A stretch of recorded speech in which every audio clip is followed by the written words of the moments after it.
religious dignitaries present, Imam Ghulam Farid, Islamic priest, Ambassador Iskandar Okyay, former Ambassador Republic of Turkey to Sri Lanka, Ms. Gizem Emel Davies, Head of Department for South Asia, Ministry of Foreign Affairs of Turkey, Her Excellency, Mrs.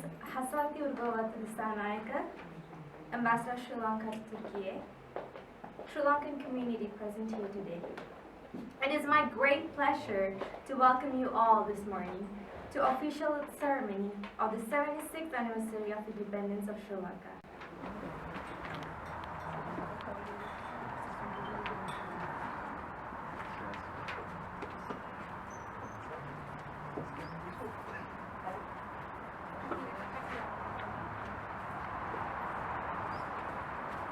Come all. Maybe you put your jackets. We'll do this quickly and go inside. Come. This is inside. Come, good. Only very short moment. You have to sort yourself. Next, Johan. Come. Okay. May I?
Let's go inside. Go. Chia, maybe you can light a candle and I think we can join and everybody can light it because we are a small group. Come. So 3 of us will light together. One. Come, everybody come. Ah, no, it went off.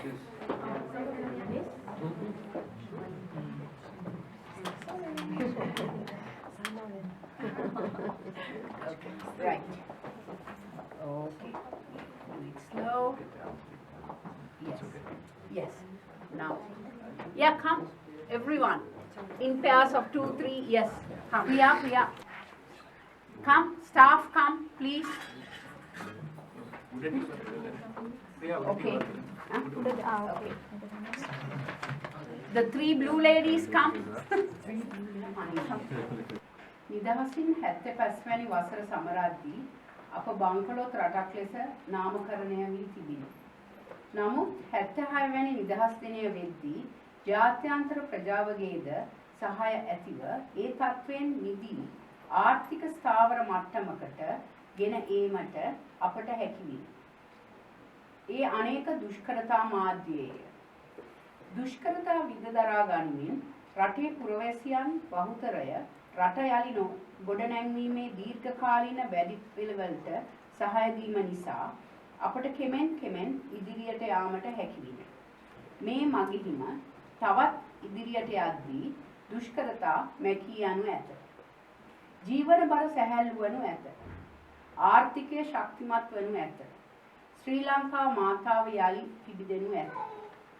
1948 වසරේ ලංකාව නිදහස් රාජ්‍යයක් බවට පත් වූ අවස්ථාවේ ජාත්‍යන්තරයේ අපේක්ෂාව වූයේ ලංකාව පෙරදිග දියුණු රටක් බවට පත්වනු දැක්වීමයි. ඒ සඳහා සියලුම පසුබිම් සාධක අප සතු විය. නමුත් අවසානයේ අපට සිදු වූයේ බංකොලොත් රාජ්‍යයක් බවට පත්වීමට. අතීත වැරදි යලි සිදු නොකළ යුතුය. වත්මන් ගමන් මඟ නිවැරදි බව දැන් මුළු ලෝකයම ඉදිරියේ සනාථ වී ඇති බැවින් මේ ගමන් මගෙහිම ඉදිරියට ගොස් යලි සෞභාග්‍ය උදා කර ගැනීමට මේ නිදහස් දිනයේදී අදිටන් කරගනිමු. රට යලි ගොඩනැංවීමේ අභිමානවත් මෙහෙවරට හැකි ශක්ති ප්‍රමාණයෙන් දායක වන ලෙස ශ්‍රී ලංකා භූමියේ ඉන් පිටතත් වෙසෙන සියලුම ශ්‍රී ලාංකිකයන්ගෙන් මම ඉල්ලා සිටිමි. රනිල් වික්‍රමසිංහ, ජනාධිපති, ஸ்ரீ லங்கா பிரஜாதாந்திரிக சமாஜவாதி ஜனராஜ்யம். எமது முன்னோர்கள் கீர்த்திமிக்கதொரு வரலாற்றை எம்மிடம் கையளித்து சென்றனர். அவர்களின் வழிவந்த நாம் அந்த கீர்த்திமிக்க வரலாற்றை எமது அடுத்த தலைமுறைக்கு அர்த்தமிக்க வகையில் கையளிக்க வேண்டியது எமது பொறுப்பாகும். காலகாலமாக அந்நிய ஏகாதிபத்திய ஆக்கிரமிப்புகளுக்கு முகம் கொடுத்து யுத்தத்தினாலும் இரத்தம் மற்றும் வியர்வை சிந்தியும் பல்வேறு போராட்டங்களினாலும் அறிவு ஞானத்தினாலும் போஷிக்கப்பட்ட சுதந்திரத்தின் 76வது ஆண்டை இன்று நாம் கொண்டாடுகின்றோம். 1818 மற்றும் 1848 ஆண்டுகளில் இடம்பெற்ற தேசிய விடுதலை போராட்டங்கள் முதல் 1948 ஆண்டு வரை சமய மற்றும் சமூக தேசிய தலைவர்கள் மேற்கொண்ட சிந்தனை மற்றும் புரட்சி போராட்டங்களின் விளைவாக நாம் 1948 ஆண்டு சுதந்திரம் பெற்றோம். இந்த தருணத்தில் நாம் அவர்களை பெருமையுடன் நினைவு கூர்வோம். அந்த சுதந்திரத்தின் பின்னரும் கூட 1956 ஆண்டு மக்கள் எழுச்சி, 1972 ஆண்டு குடியரசு அரசியலமைப்பின் மூலம் கிடைத்த முழுமையான சுதந்திரம், 3 தசாப்த கால யுத்தத்தை முடிவுக்கு கொண்டு வர தம் இன்னுயிர்களை தியாகம் செய்த படை வீரர்களை இந்த தருணத்தில் நாம் நன்றியுடன் நினைவு கூற வேண்டும். எமது நாடு பாரியதொரு பொருளாதார நெருக்கடியை சந்தித்து மெல்ல மெல்ல சரியான இலக்கை நோக்கி திரும்பிக் கொண்டிருக்கும் ஒரு காலகட்டத்திலேயே இவ்வருட சுதந்திர தினத்தை கொண்டாடுகின்றோம். உணவு பாதுகாப்பு, கிராமிய மறுமலர்ச்சி மற்றும் உற்பத்தி பொருளாதாரம் என்பவற்றை நோக்கி பல்வேறு நடவடிக்கைகளை மேற்கொண்டதன் மூலம் நாம் அந்த கடினமான தடைகளை தாண்டி இருக்கின்றோம். இந்த சவால்களை வெற்றி கொண்டு சுபிட்சமானதொரு தேசத்தை கட்டியெழுப்பும் உறுதியுடன் இந்த 76வது சுதந்திர தேசிய தினம் நாட்டின் பொருளாதாரத்தில் புதியதோர் திருப்புமுனையாக அமைய உள்ளது. அந்த போராட்டங்களின் அடிப்படையில் சுதந்திரத்தை பாதுகாத்து நாட்டின் அபிவிருத்திக்கும் முன்னேற்றத்திற்கும் அனைவரும் ஒன்றிணைந்து பாடுபடுவோம். தினேஷ் குணவர்த்தன, பிரதமர், பொது நிர்வாக உள்நாட்டு அலுவலர்கள், மாகாண சபைகள் மற்றும் உள்ளூராட்சி அமைச்சர். This milestone carries more significance than ever before. Economic independence is integral to nation's journey post-freedom. Given the deep economic crisis we were facing only a year ago, the current recovery and upsurge in the economy seemed inconceivable. It was a combination of good leadership and teamwork that has put us on this path to recovery. The Ministry of Foreign Affairs and our diplomatic mission abroad have contributed to this process. Sri Lanka is committed to democratic principles, human rights and the rule of law. It is noteworthy that the Ministry of Foreign Affairs played a key role in the establishment of institutions like the Truth and Reconciliation Commission and the Office for Overseas Sri Lankan Affairs to promote inclusivity and protect citizen rights. Sri Lanka is committed to international cooperation, actively engaging in bilateral and multilateral engagement to address global issues like climate change, economic development and peace. However, we must keep in mind that we are still a work in progress when considering our most critical aim, forging together the diversity of our people into one coherent and strong Sri Lankan nation. In the past 76 years, as we have permitted our differences to gain prominence and dominate the social fabric, subsequently falling to nurture the communities that bind us together. To achieve our true potential, we must resist divisive policies and embrace the unity within our diversity while we continue these difficult yet prudent economic policy reforms. Wishing all Sri Lankans a happy Independence Day. M.U.M. Alusabri, Minister of Foreign Affairs. Thank you. Lead this dignitaries, distinguished colleagues from the Ministry of Foreign Affairs, fellow Sri Lankans from Turkey and from Georgia, and our future children. Ayubowan, Vanakkam, Assalamu alaikum, Gunaidan, good morning. Yes. Okay. It is with great pleasure that I warmly welcome you as we celebrate the 76th anniversary of Sri Lanka's independence. It is indeed an honor to have the presence of Lizem from the Ministry of Foreign Affairs, representing the South Asia Division, and Ambassador Iskandar Okay, the first Turkish ambassador to Sri Lanka. Ladies and gentlemen, as I take up this podium, I am happy and relieved to share with you that Sri Lanka is indeed coming out of the financial crisis it has been facing since April 2022 and is rapidly recovering steadily. The exchange rate between Sri Lankan rupee and the US dollar and other major currencies have more or less stabilized. Negotiations with IMF and bilateral and multilateral creditors are progressing effectively, and the government has undertaken restructuring as well as divest some of the state-owned enterprises. Taxation system is being updated. Inflation is still there, and cost of living is difficult for average Sri Lankan to fathom. But for effective economic recovery, these difficult measures needs to be taken.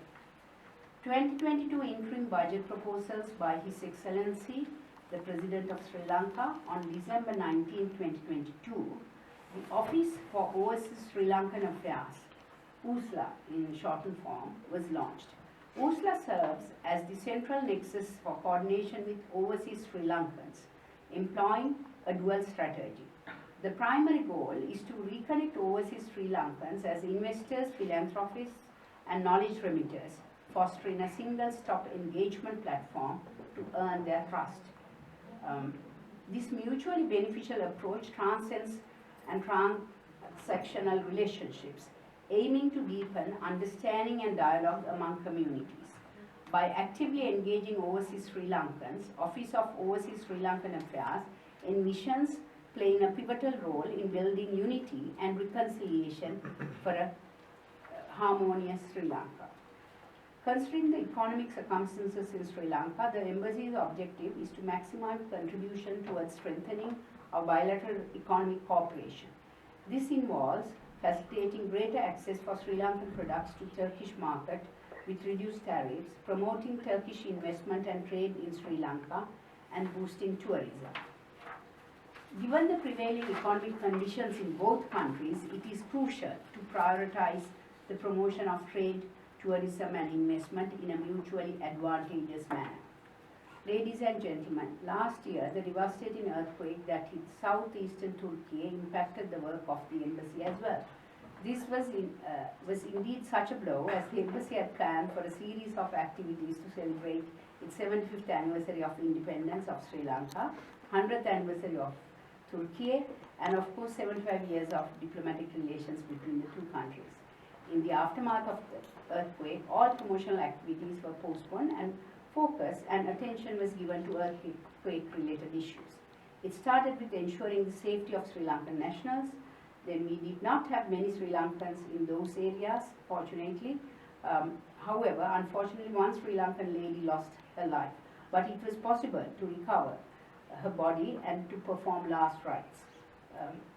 Our honorary consuls in Gaziantep, Adana and Nevşehir supported our efforts much.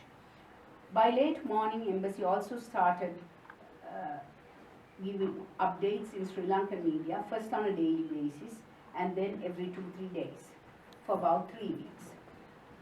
Updates were provided in Sinhala, Tamil and English. This resulted in Sri Lankans coming to know of the devastation and agony caused by the earthquake and increased sympathy and solidarity towards Turkish nation. Sri Lankans remember how Turkey supported Sri Lanka, one-to-one meetings with government officials and chambers, calling on political leaders of the provinces, especially those where we have honorary consuls, were some of the ways we tried to perform our duties.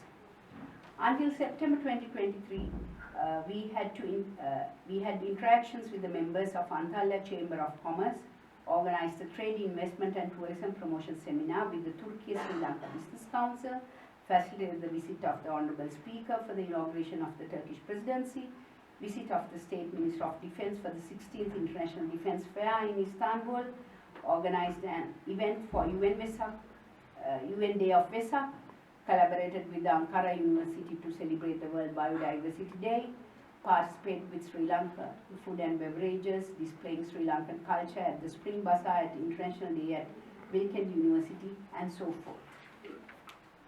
Among the key activities from September 2020 onwards include coordination of the participation of Sri Lankan companies at the World Istanbul Trade Fair, World Cultures Festival in Ankara, Sri Lanka evenings in Adana, Antalya and Bursa for over 150 guests, organizing the Sri Lanka Pavilion at Ankara Travel Expo, 42nd concert.